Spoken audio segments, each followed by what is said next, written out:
From Washington, D.C., welcome to the Harness Racing Alumni Show. I'm Freddie Hudson, and I'm here today with Trade Martin and Bob Marks.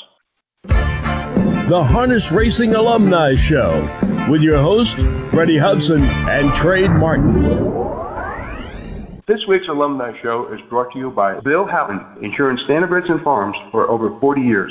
954-655-5547. That's the number you call for all equine insurance. Bill knows the ins and outs of equine insurance. With this year's new increased online bidding and new protocols in place, make sure your equine investments are protected. Call or text Bill at 954-655-5547. That's 954-655-5547. Call Bill now. Last week, the harness racing industry lost Hall of Fame trainer Ronnie Gerfine. Ronnie was a good friend of ours, and on behalf of the Harness Racing Alumni Show, Trade Martin, Bob Marks, and myself, we send out our sincere condolences to the Gerfine family. Next week's show, we're going to dedicate it to Ronnie, and we're going to play the interview that he recorded with us last year. Rest in peace, Ronnie, and I hope everyone enjoys this interview. Before the start of this week's show, let me tell you a little bit about the Standardbred Guardino. He is a son of Donato Hanover and was a 2017 $30,000 yearling purchase. When his owners, Randy Ross and David Guardino, found out that he had a breathing problem resulting from scarred lung tissues, they decided to find him a good home and to retire him. Now meet Sarah. Today's special guest is Maryland State Veterinarian, Dr. Sarah Dasinger-DiLodovico, to tell us her story about her recent Standardbred horse adoption. Sarah, welcome on the Harness Racing Alumni Show. Thank you. Glad to be on. Sarah, you recently adopted a Standardbred trotter named Guardino. How did that come about? Well, I reached out to Sabina Spring. I've known her for a while and thought that it would be a good idea to adopt a Standardbred and take him on to be a sport horse. Because in thoroughbreds, we have a really good pipeline for our retired racehorses going on and doing a second career. And I think it would be a great idea to do the same for standardbreds. I had experience working with standardbreds earlier, and my husband also has one. Okay. And well, I did visit you in Guardino at your farm, and I have to say he looked great. And now tell us about him. And tell us about his personality. He has a little bit of a special personality. He does. He is a character. Every day, he is the absolute first one at the gate, waiting for food, cookies, people, attention. If it has to do with people, he is all in. And he has a sort of that special signature head shake that is pretty common with standardbreds. And there's nothing funnier than watching him do it every day. He's great. How many other horses do you have? I have 2 other horses, and they are both retired thoroughbreds. So I have all horses who have raced who are now going on to their second careers. And how are they all getting along? Oh, fantastically. His favorite friend is my 7-year-old. My turf horse, Total Bend. That's the white one, correct? The white one. The 2 of them are best buddies. Yeah. And I also know that you took them on a camping trip. I did, a 2-day camping trip to Fair Hill, which is in Elkton, Maryland. It's a huge state park that's maintained. The trails are maintained, and it's just a gorgeous facility.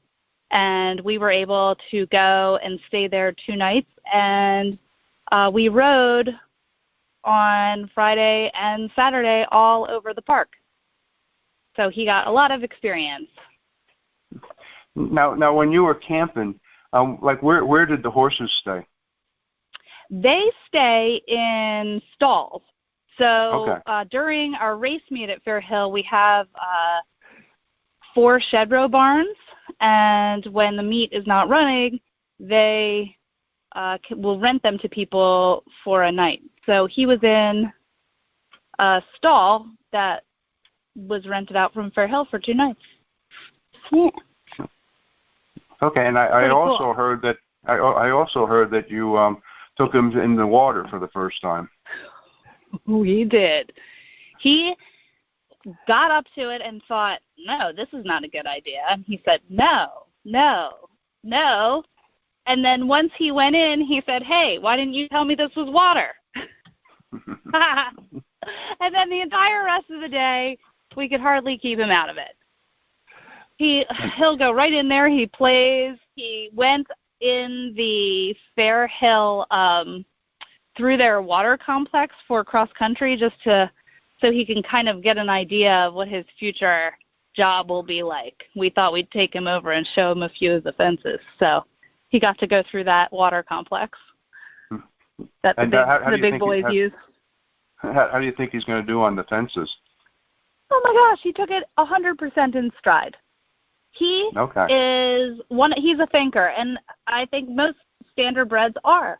They have a really great way of assessing what's going on. They're so used to all kinds of things, too, so there's no scaredness. There's no sort of learning curve. They already know so much, and they've seen so much. So a new task, they kind of think about it, figure it out, do it, and then they're like, great, let's do it again. As long as you tell them they're doing the right thing, they're like, yes, great. No, he did fantastic. He went over bridges. He went through a tunnel. He went in the water. And he hung with 2 thoroughbreds. It sounds like you're getting along great with him, and you're showing him a lot of love. Oh, he's fantastic. And so I'm going to switch my focus over here for my last question with you. You're the state vet for the Maryland, and what are your thoughts? What are your thoughts on Lasix? My thoughts on Lasix. I think that originally it was used as a performance-enhancing drug, which I think it did, and then it became ubiquitous, which I think happens with a lot of performance-enhancing drugs. And so you lose both the edge and the advantage of it being therapeutic. I know that there's a big push to phase Lasix out, and I think you would have to do just that because I think it has been within the population long enough that it's actually changed the face of racing. I think it changed how fast the horses go. I think it changed the way they're able to pull out. And I think if we wanted to go back to a time where we didn't use it, you would have to do it really carefully and over years of phasing it out. Yep, I see that coming. Trey, did you want to add anything here? I did too. Yes, Sarah, when you refer to Lasix, I mean, I agree that it masks other drugs, but I don't believe it really helps bleeders as much as they think it helps bleeders. I think it just lets them get rid of their water, especially thoroughbreds, to give them less weight. But what do you think about that? I think that is arbitrary. I think the amount of weight you would take off 1,100-pound animal is probably arbitrary. I also don't think it helps bleeding as much as we lean on it to help. I agree. Bleeding. Yeah. Mm-hmm. No, I don't think that's why people are using it. Mostly for masking the other drugs, yeah. Yeah, right. This idea that if we sort of took it away, that people would be starving their horses of food and water, and I don't think that would happen. I think with proper education and phasing out, you could explain to trainers that doing that is really not going to help their horse not bleed either. Because drinking water is obviously a natural process, and you need water to survive, and then you also have kidneys that do that job.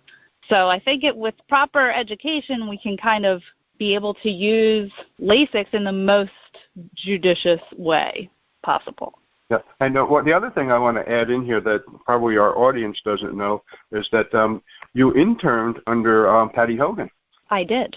Yes, I did. And she is a fantastic resource and mentor, and someone I rely on regularly for all kinds of questions, both veterinary and business related. She is a brilliant surgeon, but also really has a great acumen for running her business, which people forget that veterinary medicine, and we are not well taught that it really is a business. And I learned a huge amount about that side of it as well.